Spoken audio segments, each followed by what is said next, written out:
Hello together, macroeconomics, early in the morning. And we are just at the general target system in macroeconomics. We have already talked about steady and appropriate economic growth. Then we talked about price level stability, and now we are at the topic of high level unemployment. And for this, we at first defined in a general way what is understood by unemployment. And unemployment, the definition is not that we just count everybody who is not working but could working, but everybody who is willing to work and doesn't find a job. This is the general definition of unemployment. And yeah, we come in a minute to the specific definition. And for Germany, we would then say that unemployment rate of 3 to 4% we would identify with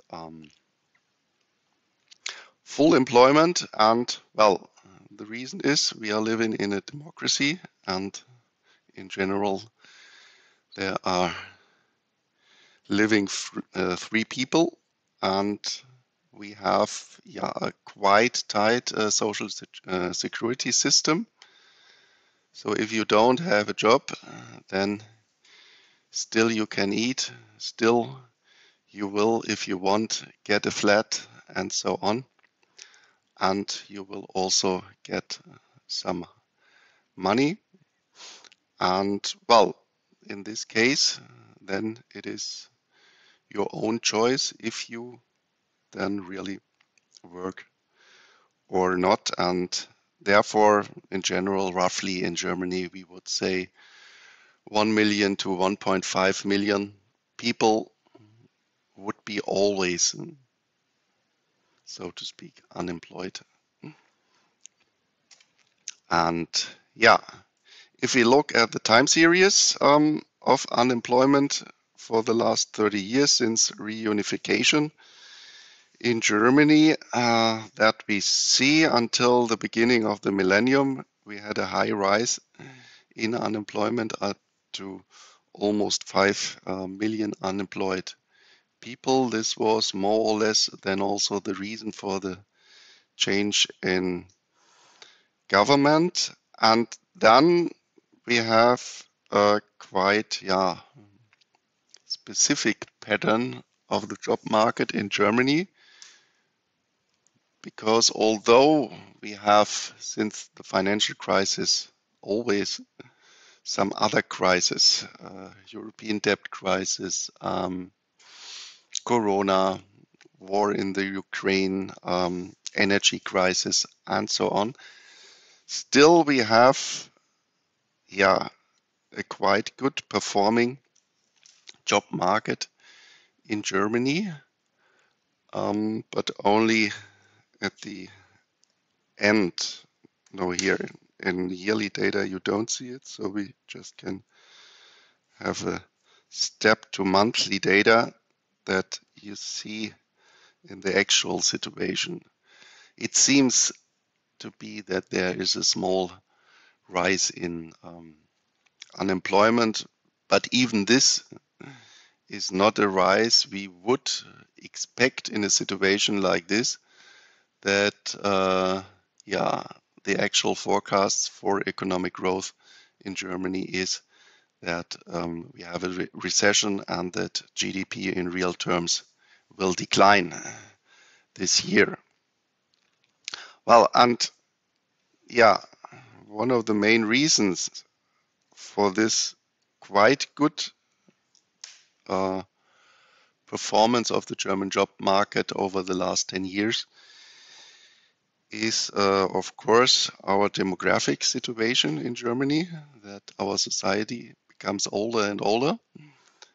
And the reason why the average age of the society is rising is that we are living longer, and also that there are coming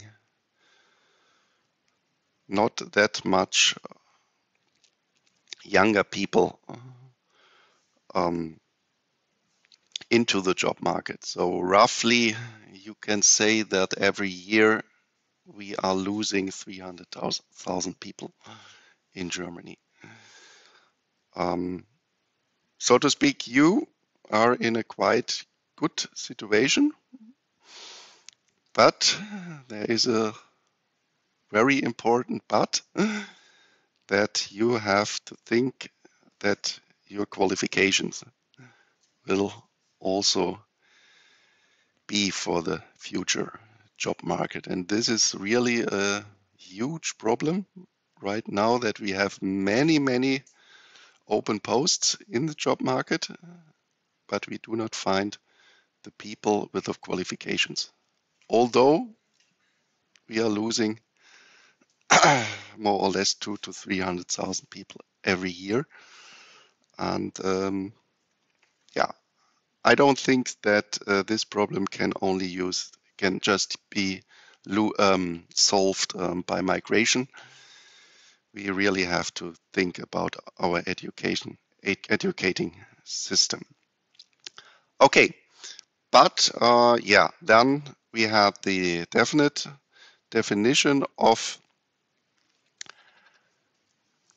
unemployment in Germany due to our job agency, Bundesagentur für Arbeit. And there you see that in general you have to work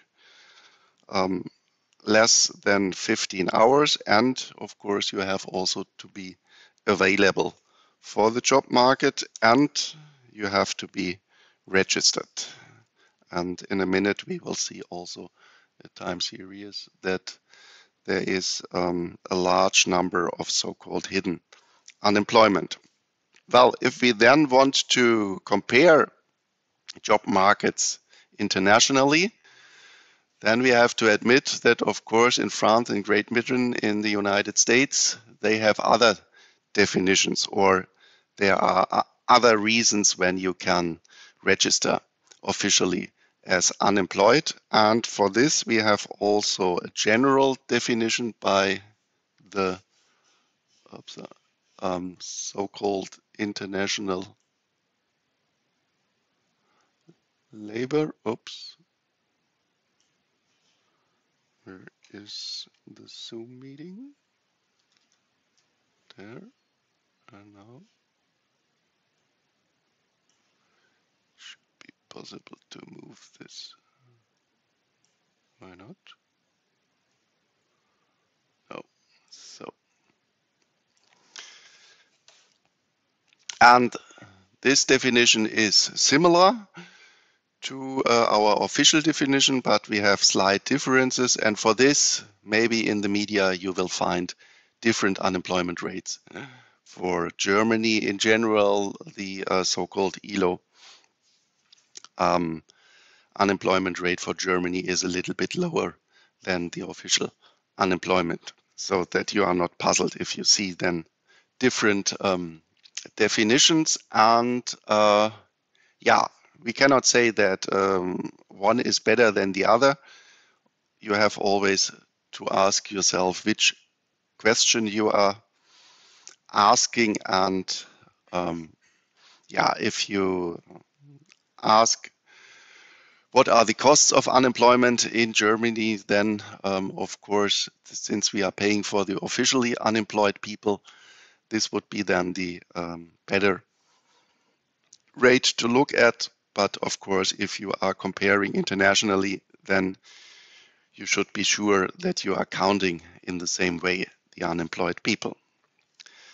Okay, but then we are coming now to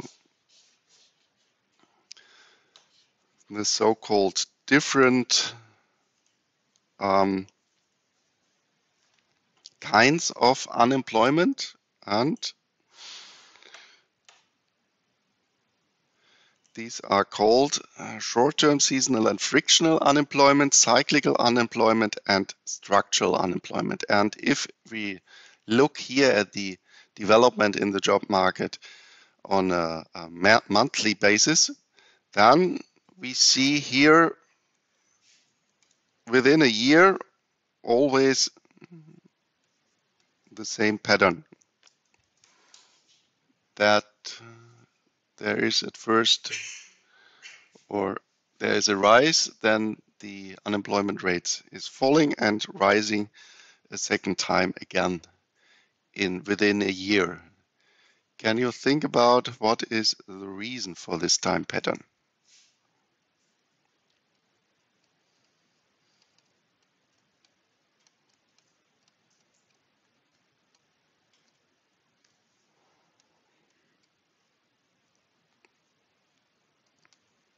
Like seasonal unemployment? Yes, and well, let's see if I can put you here on the speaker within the room.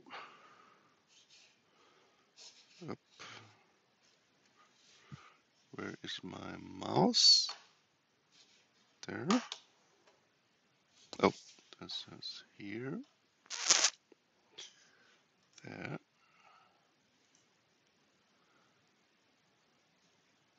This is something else.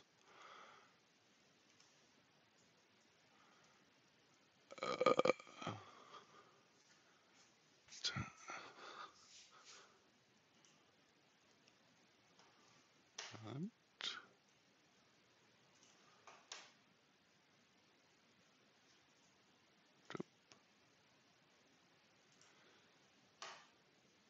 so, can you repeat your answer?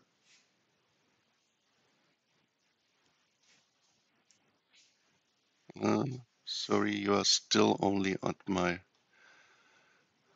head.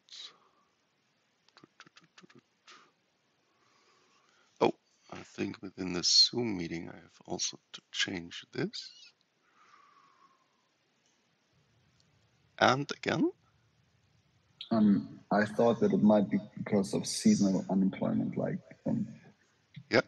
computer servers or Yeah. employment at some bakery or something, cafeteria, where you just have to work summer, things like that. Yes, definitely. This is so here we could think of that this would be something like your tourism, agricultural sector, and what else could you think if you think of our educating system? What also happens then?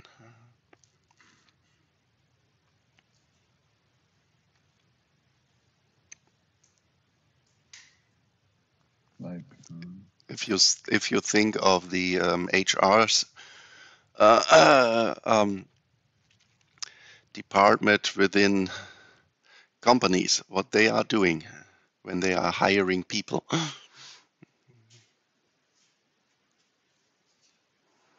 Human resources.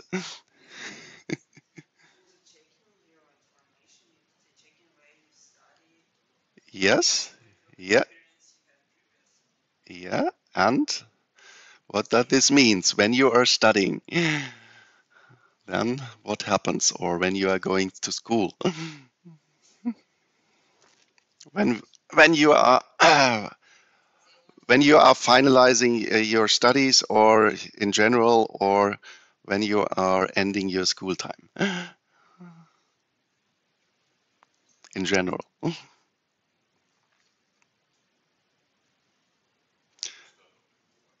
Yeah. Yes, and when? When in the year are most people graduating? Yes, yes, and also school ends in summer. Well, and this is then the reason, and then is also this long-term holidays in general in during summertime. So also, so to speak, also the HR people in the companies are in holidays during summertime, and therefore we have then a rise over summer. Although here in the tourism sector we have more work, but in general the companies will hire people then in the beginning of autumn. So in September, October. So most contracts in the job market then in general will start on the 1st of October, so to speak. And therefore, we have then here this, where is it? Let's see, where can we see it quite good? I think this one here. This low point is then in general in autumn, and we have not that much, but also we have a similar effect in spring, so around Eastern. And this for this we have also the reason in general it is not that much because of the hiring in general people, but there in general the construction sector is starting. And over winter time in Europe, the construction sector, yeah, well, will not have employed that much people. So these are then the reasons for seasonal unemployment. And companies will mainly hire people in the beginning of autumn due to graduating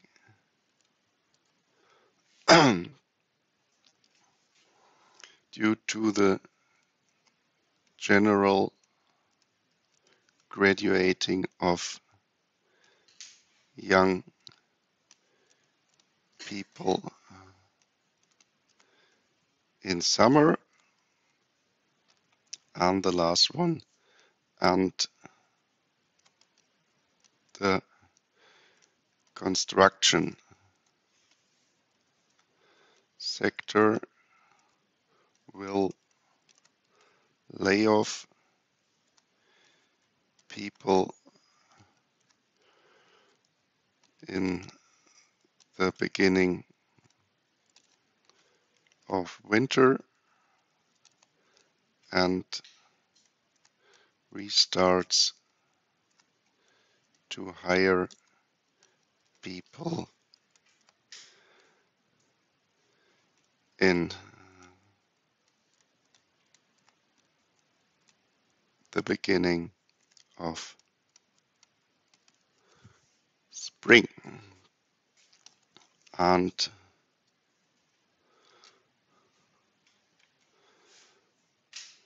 therefore, unemployment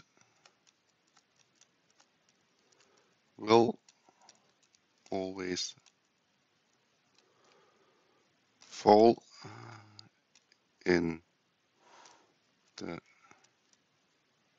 beginning of spring and the beginning of autumn.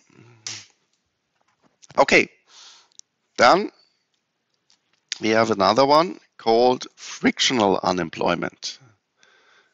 And this is also a kind of unemployment which is yeah, shorter than 1 year. So for this, we can also say roughly less than 1 year.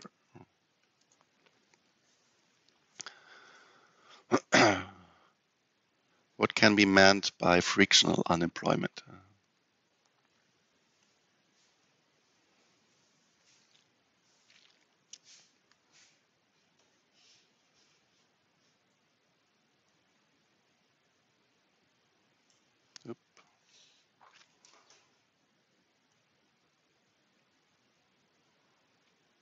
So,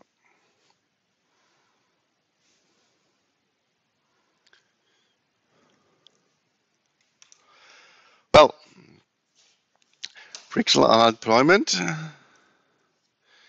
On the next slide, here we have it already.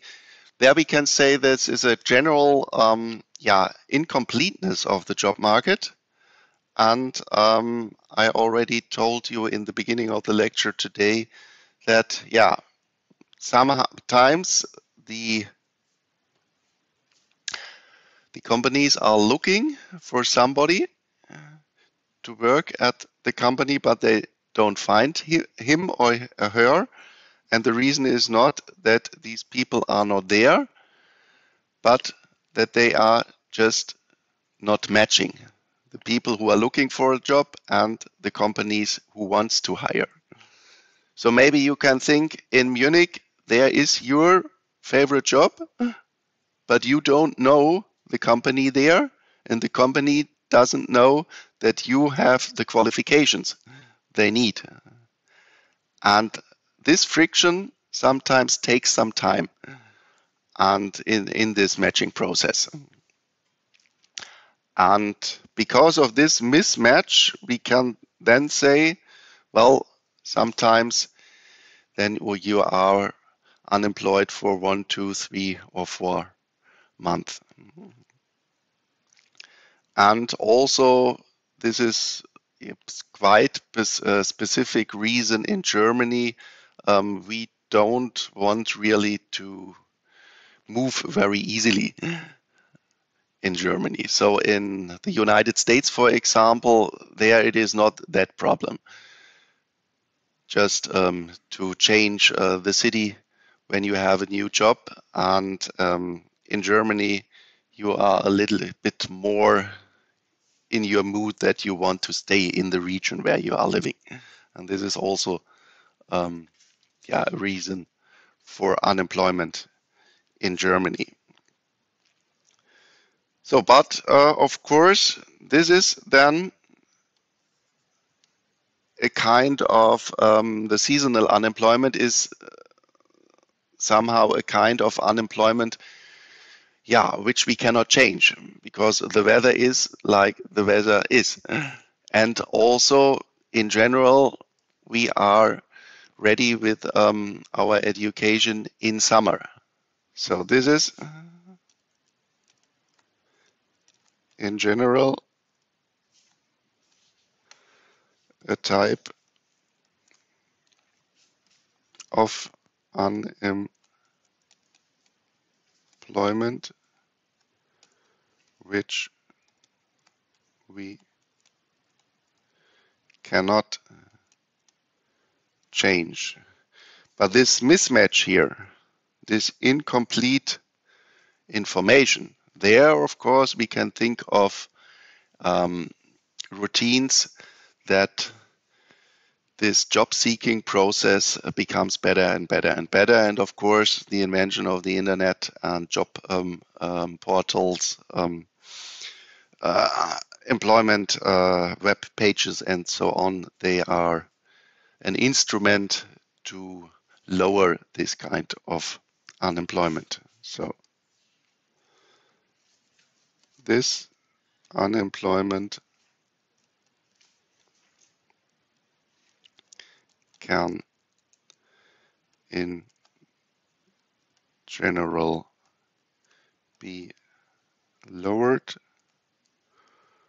via better job seeking processes.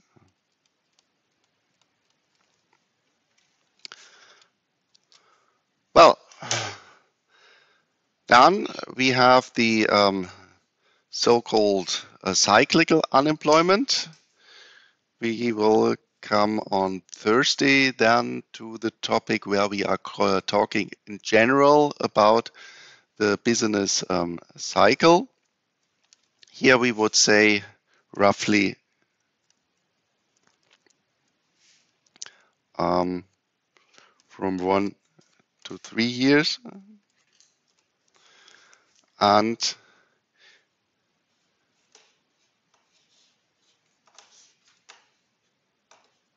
this cyclical unemployment, this is in general due to the business cycle that we can say in general we see a business cycle that we have in a period roughly 7 to 10 years, ups and down in oh, move to the right, ups and down.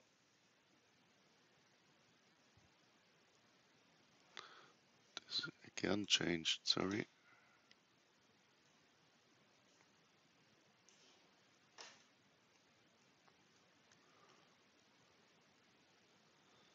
This seems better.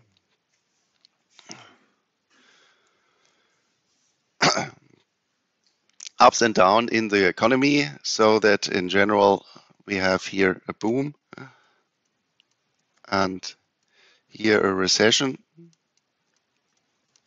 and within this recession then of course we have more people which are laid off, but we will talk also what we understand by underutilization of potential output on Thursday. Well, and then, yeah, maybe the most important type of unemployment is the so-called structural unemployment, and this in general roughly larger than 3 years.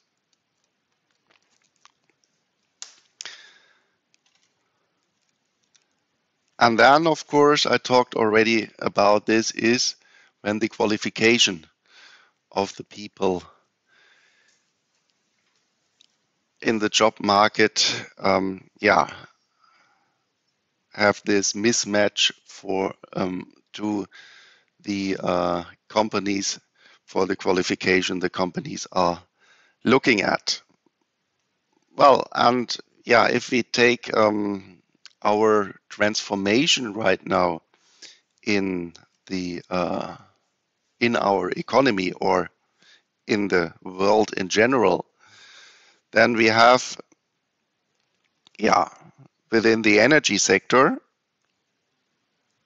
in Germany, in general, this change. And if you, yeah, think of jobs within atomic power plants, and so, well, they are not there anymore.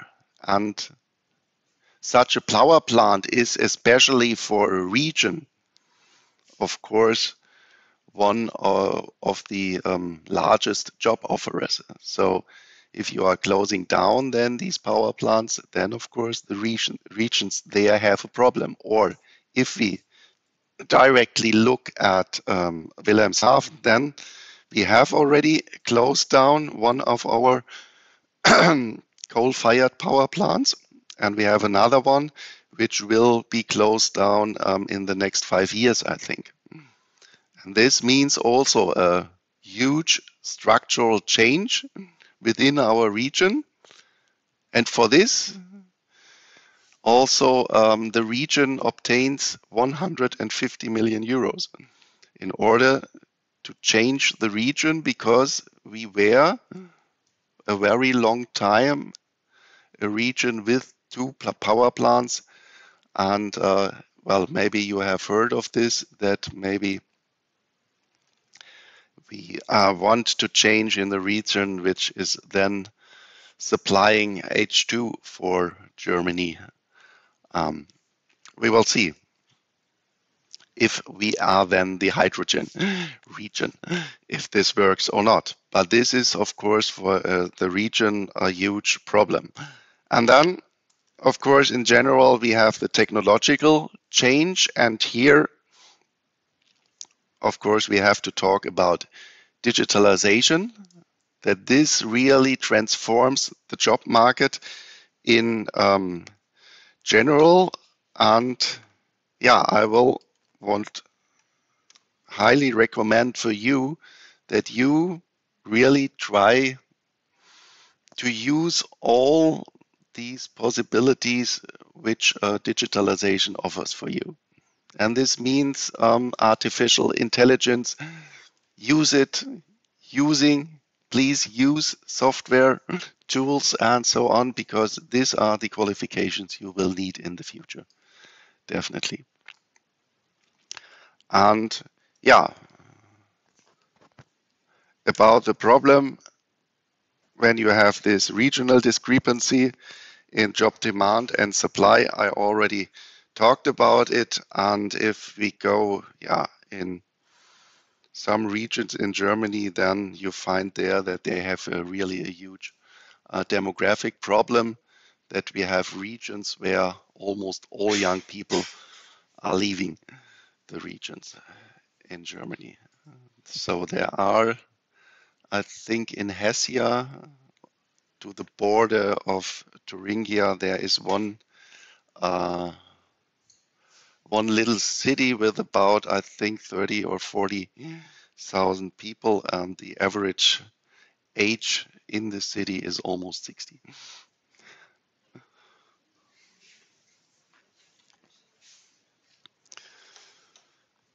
Yeah, and well, if you have then there this mismatch of qualifications, then of course it is very hard to find a job in the future times.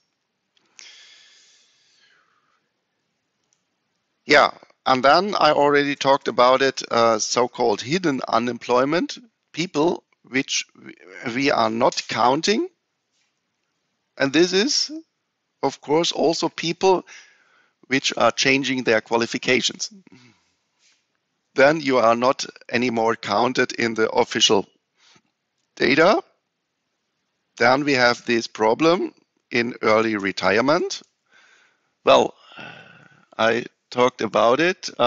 We are getting older and older and older. So the median age of people in Germany who are allowed to go to the polls is 52. Well, and the politicians, they want to be elected.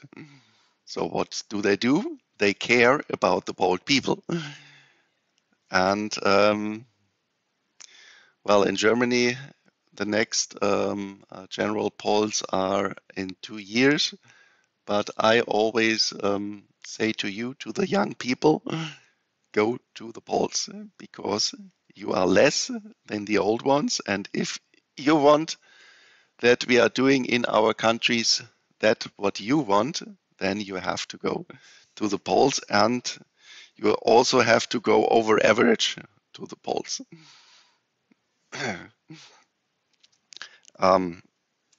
Because in the last years we had some special programs that you can retire earlier in Germany without losing that much money. And why did the politicians do this? Of course, then the old people think this is a good thing, and then at the next polls you will get my vote.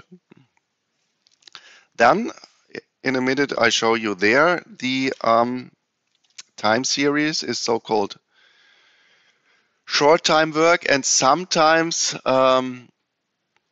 we have something like job creation schemes where you somehow get the people out of the official statistics. And of course, there is no official definition what is hidden unemployment, but there are some estimations from the Labor Institute in Germany. And here you see that roughly 1 to 1.5 million people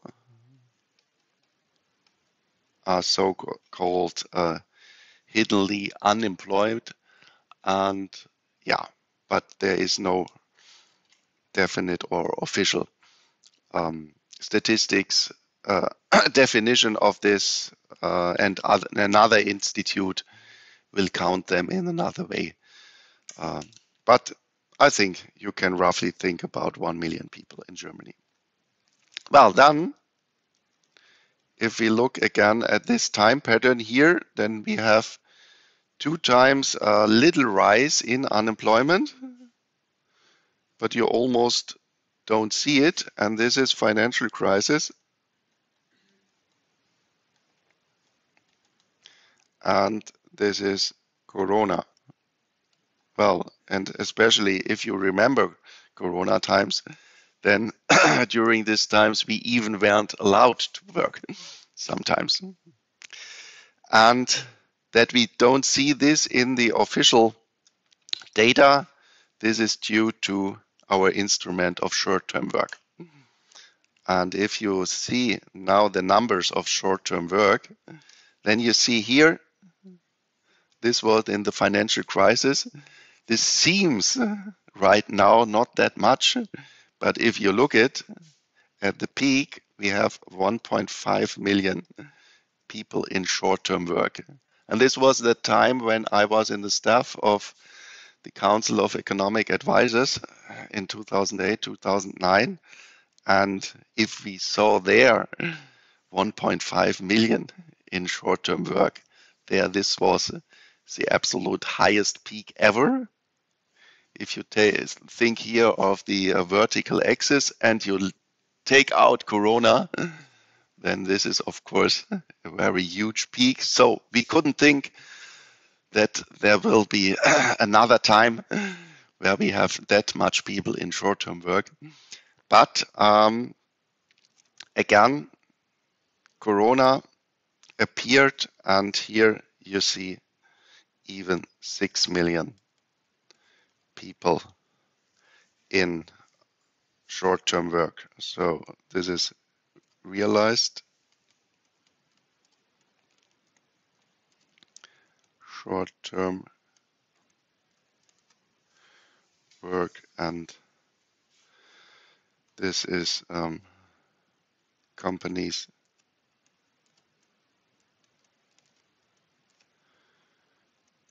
who applied for short-term work. And if you compare these dotted line, then this is in Corona times even higher. And there you think that we had this high uncertainty what happens next month. So all the companies started to apply for the next month that they want to go in the program of short-term work. But then, fortunately, we didn't realize these 8 million, but only 6 million, only in quotation marks. And yeah, you see also here that these short-term work, this follows just the waves of Corona times.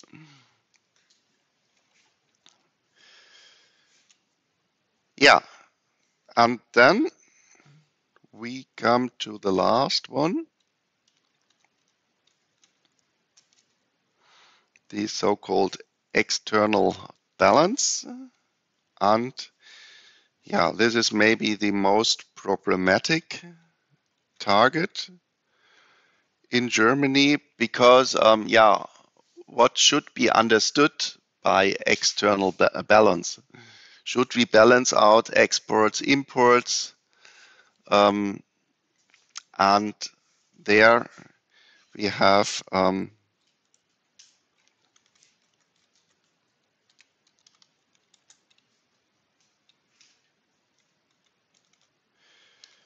some kinds of interpretations. Well, the first which comes into our mind would be that it could mean a balance, a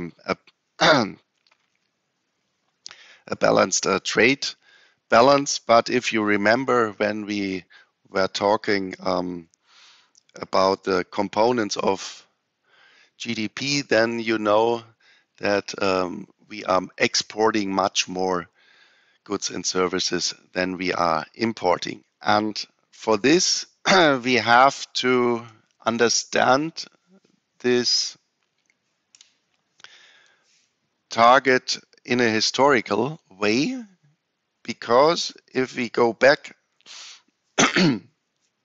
almost 50 years, then we had a general, a totally general, global framework, and this was that we had a system until 1973 of fixed exchange rates in the world.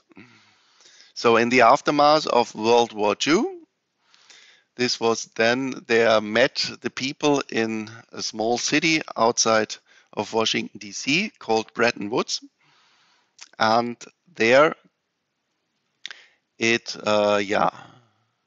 was then invented the system that in the following years we want to have fixed exchange rates with an anchor of the US dollar.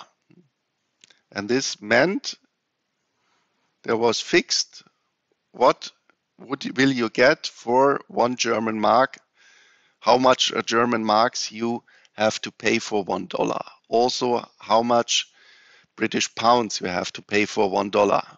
Well, and if you anchor every currency at the US dollar, then also all other currency are vice versa anchored. Well, and now you have to think of, especially if you think of Germany, which had a real push after World War II, this so-called Wirtschaftswunder that we very good performed during this time. So we really started to export many goods. Well, if you're exporting many goods, what happens then? The foreign people need your money in order to pay these goods. So you have a high demand for the home currency. But of course, a currency is also just a good. So if the demand for your currency is very high because you are exporting many goods, then this would mean that in general your currency is under pressure to appreciate. High demand means that the demand curve moves to the right. If you think of this, here you have the exchange rate. Exchange rate is then the price of a currency. You have the demand for currency and supply. And of course, if demand shifts to the right, then the exchange rate would go up. So your currency would appreciate. Well, and now you have to think your exchange rate is fixed. So what you need to do then is you have to sell your currency or to buy the other currencies. And this is then the task of the central bank. And so in this case, if you have a great discrepancy between exports and imports and a fixed exchange rate, then your central bank has a problem due to this argumentation. And for this, then you can argue with fixed exchange rates, it is a good target in order to balance your trade, because then you don't have this problem here. Well, but this system in 1973 then crashed because also these fixed exchange rates were used, especially by Germany, for the case that we undervalued our currency. So roughly spoken, this meant that we used the exchange rate for the possibility that our goods are relatively cheap on the world market. And of course, then during time, especially the United States, then said, well, let's cancel this system and let's go to a free floating currencies. Well, and if you then have 3 floating currencies, then if trade is not balanced, then just your exchange rate is adjusting. Then you have this price effect. And for this, there is no reason anymore for a target or for an aim that you have something like a balanced trade or a balanced current account, or that you say we want to have a low fluctuating currency. And yeah, the last maybe possible interpretation of what is meant by external balances could be that you want only a low susceptibility from foreign economies. But if you look at Germany, we are maybe the compared to other large economies in the world, we are the country which has the most interaction with other countries due to our very large export sector. And if you look then here at the time pattern of the exchange rate, euro to dollar, then you see here that plus minus 30% within a year or within 2 years change in exchange rate isn't something which is very surprising. And even if you go in a historical perspective back 50 or 100 years, always if you have free floating currencies, then you have these quite large ups and downs in the exchange rate. And also here, if you look at the trade balance, then in general, we have exports larger than imports with roughly 100 billion euros. So in Germany, we can say that we are not following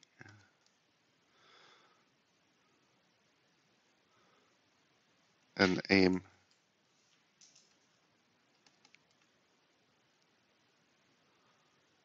like balancing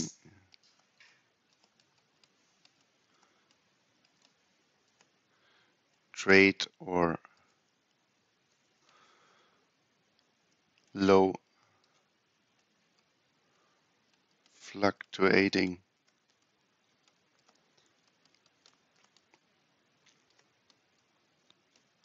exchange rates.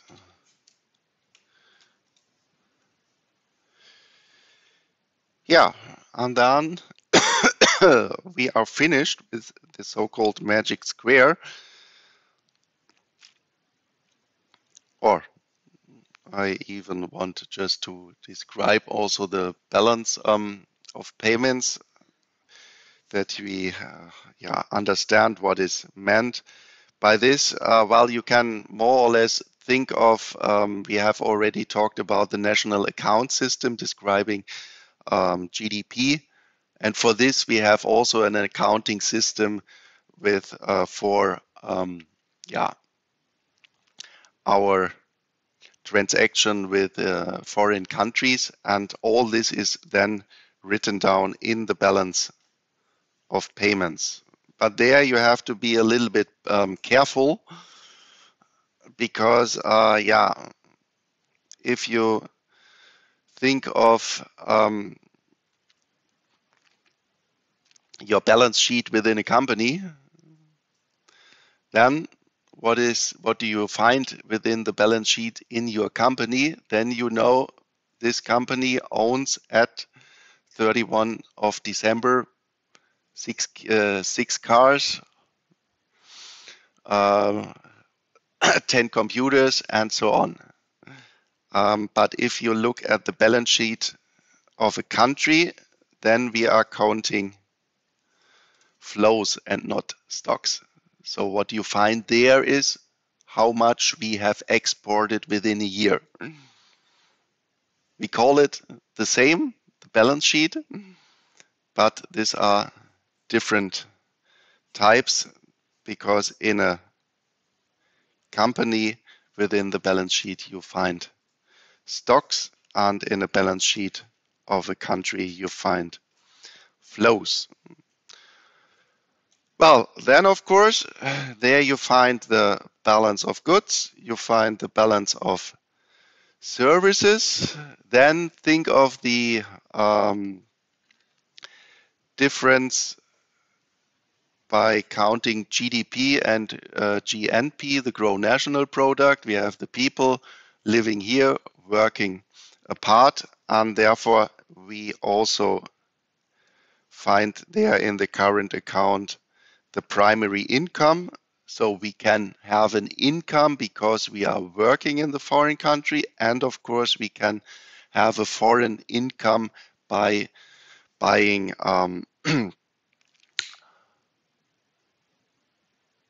for example, some stocks of foreign companies, and then maybe you get some dividends.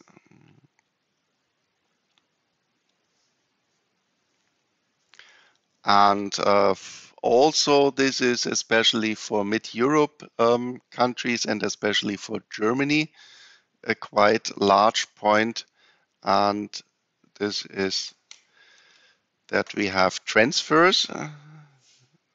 So this has to be going there.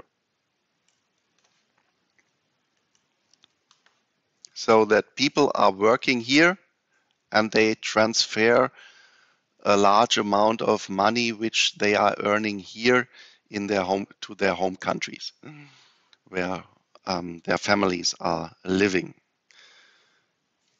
Then, of course, we have this that we here write down what we are paying for the goods and the services. On the other side, of course, then we had to have an entry of the capital transfers and also of the financial transfers. And here you find all the direct investment, portfolio investments.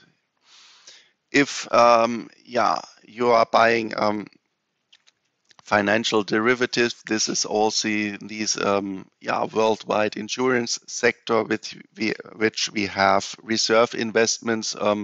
Every central bank has have currency reserves. So these are the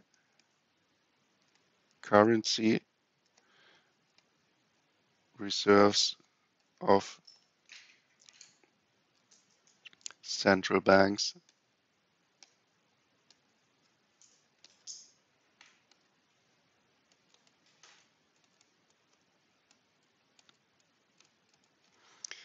In general, and you can think of many more. But I think you also have a lecture later in your studies of international economics or something like this. I don't know there. Maybe this is then also a topic. Well, but then, of course, we can think of more goals or more aims than these four I have now talked about. And yeah, for this also, I want to have a specific look at Germany with you because we are living here in this country. And if, we are going in our constitution, then we find even more economic goals. And there in Article 72 of the German Constitution, there we have this general aim that the government should look that in every region in Germany, you have more or less the same economic conditions, and therefore you have also between the Bundesländer a transfer system that the richer have to pay for the poorer, and this can then be, from this we can more or less deduce something like that you have a general aim that you should have in this country a fair balanced income distribution. This doesn't mean that everybody has to have the same income, but that the fluctuation is not that large. Well, then we talked about the energy, the so-called Energiewende in Germany or in general, and this we find also in the German Constitution, Article 20a, and there we have written down that we have to look at sustainable ecological conditions, and in the aftermath of the financial crisis, we also introduced the so-called debt brake, and this meant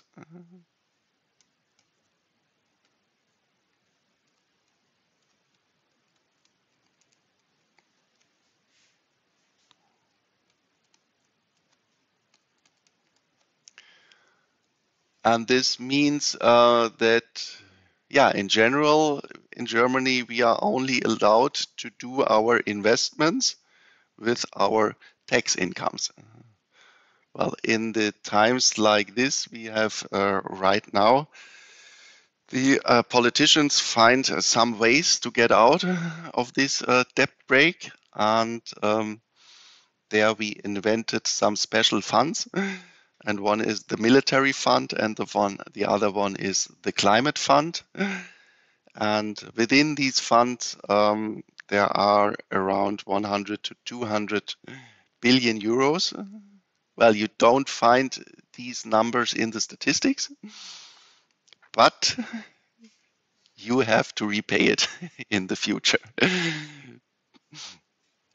And of course, we have also in a European context the so-called Maastricht criteria, and there we have written down that you only are allowed to have a deficit of not more than 3%. Well, this was always a huge problem because when we introduced the euro, Germany was the country which said, well, we need something like this, that especially France is not always printing money and making only debt. And well, then in the beginning of, I think I have also a time series. Yeah, here. Then just at the start of the euro,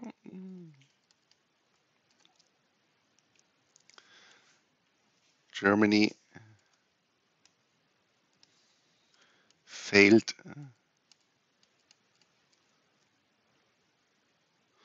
for the Maastricht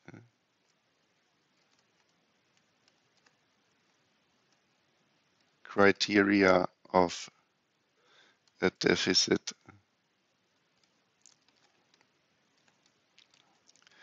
of 3%.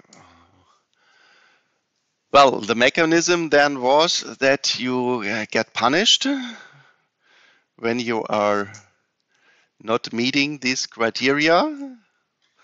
Well, what Germany then did is, as the largest country in the Eurozone, oh, I should be punished, I don't want to. And since I'm the most powerful country within the Eurozone, I just changed the rules. And well, we changed then the rules with 2 other countries. Of course, also France was quite happy that we changed the rules and that you are not getting punished when you failing these criteria. And there was a third country in this time which also voted for a change of the rules, and this was Greece. Well, not 10 years later, then we were looking always at Greece and said, well, you have done something wrong. Well, if the most powerful country um, doesn't want to apply the rules, then we should not be very surprised that no one applies these rules. And yeah, also we have this aim that your debt ratio, so your amount of debt relative to GDP, is not higher than 60%. Here you see that Germany more or less meets these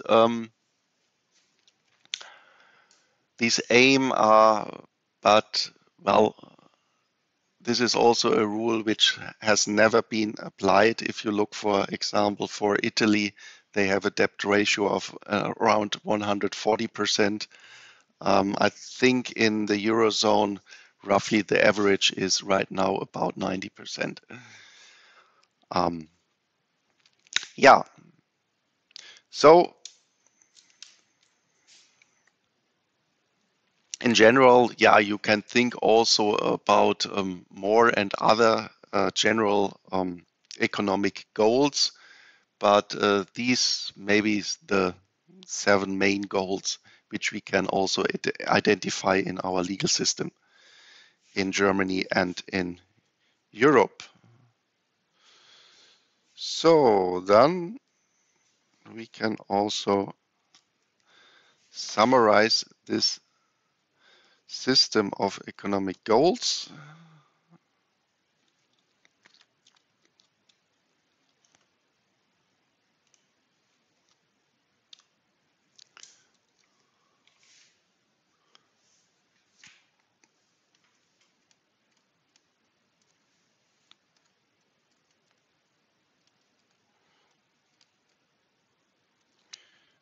Goals and in general the magic square, and if we take this, we can more or less say here is or just I can just copy from this part here. Let's do this.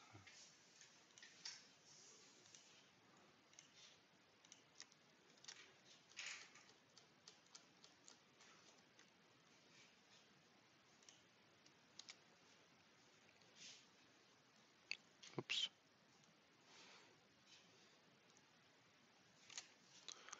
It's not working. This is the wrong one I copied. There. This one I need. This, and this.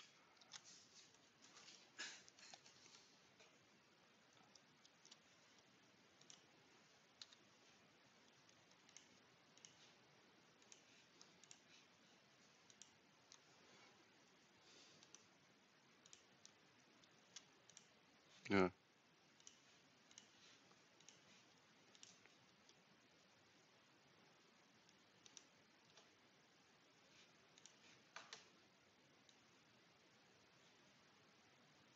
Now I have to copy this again.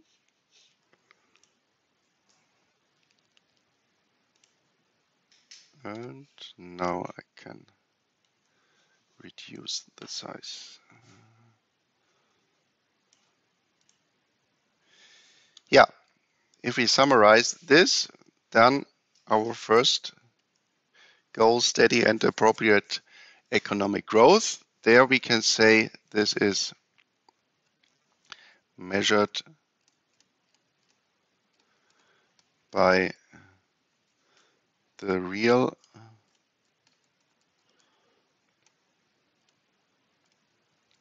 growth rate of GDP or GDP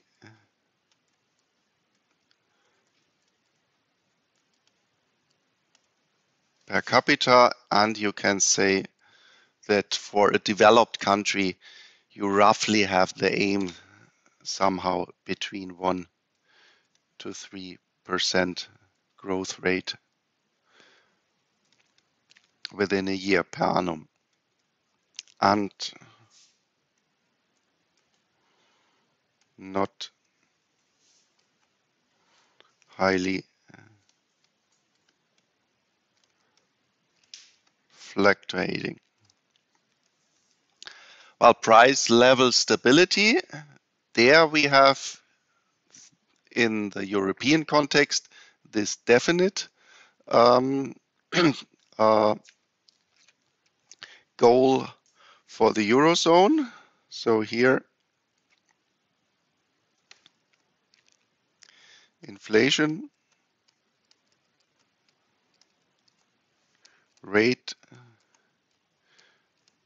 measured by the relative change of CPI or HICP, and this has to be symmetrically around 2%, and this is the actual definition of the ECB. But you find in general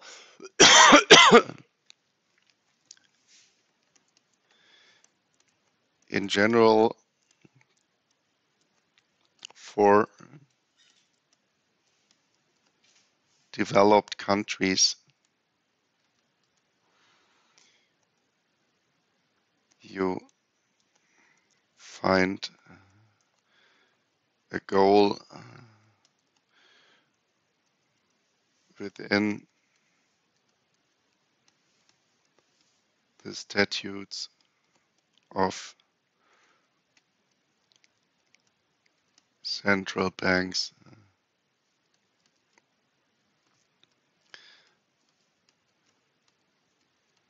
of relative change of CPI roughly 2 to 3%. Although, and this is, I also ask people from central banks in Europe, why this definite aim of 2 or this corridor 2 to 3%. And well, there is no theoretical reason or something like this. You don't find it. So it is just more or less what we find over time, what could be a reasonable inflation rate which we want to have. But there is no quantitative deduction that this inflation rate should be at 2%. It is something which we have learned more or less over time. So high level unemployment, they are measured via the unemployment rate, and here for Germany you can say roughly this would be the aim for full employment, roughly 3 to 4%, and we talked about this in the beginning of the lecture today. Identified with full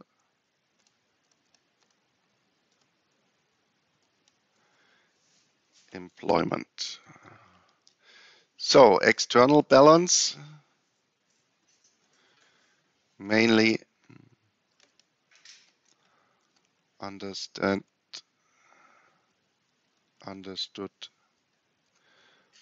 within a historical context that we had a system of fixed exchange rates. This was the system of Bretton Woods until 1973 with the anchor US dollar. Well, somehow also if you look in other textbooks, then you will find this aim, and yeah, some other economists then argue that in general that the trade balance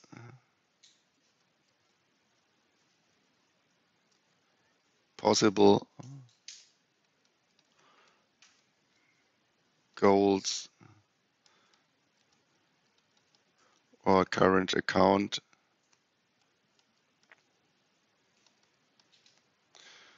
or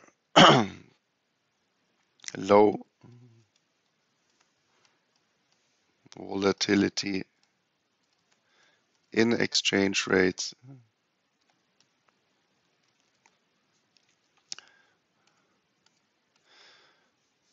But if you then look at especially developed countries, then you cannot find that really some kind of these aims. You don't find this really in the data, because we more or less introduced a free market, at least if you look at the dependencies between Europe and the United States. Yeah. Oh, sorry. Low volatility in exchange rates.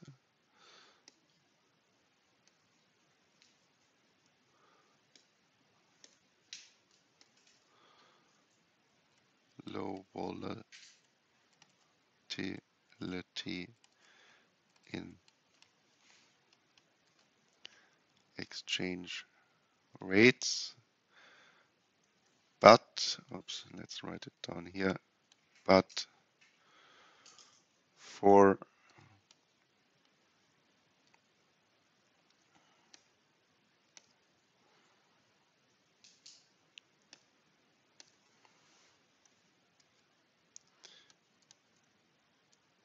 developed countries, we do not find that one follows such a name. Although you will find this in textbooks. Okay, then we are ready for today, summarizing our economic goals in general, and on Thursday then we will start with a business cycle, and then in general we will talk also about money. What is money? Some monetary policy, and then maybe on Thursday or the first, then on Monday, we are then more or less ready with the first part of this lecture. So the general introduction I will call, and then we come to the theoretical part that we're talking about models and in order to explain theoretically macroeconomic issues. Yep. Oh, sorry, Tuesday. Tuesday, yeah. Sorry. Okay, then thank you very much for today and see you on Thursday.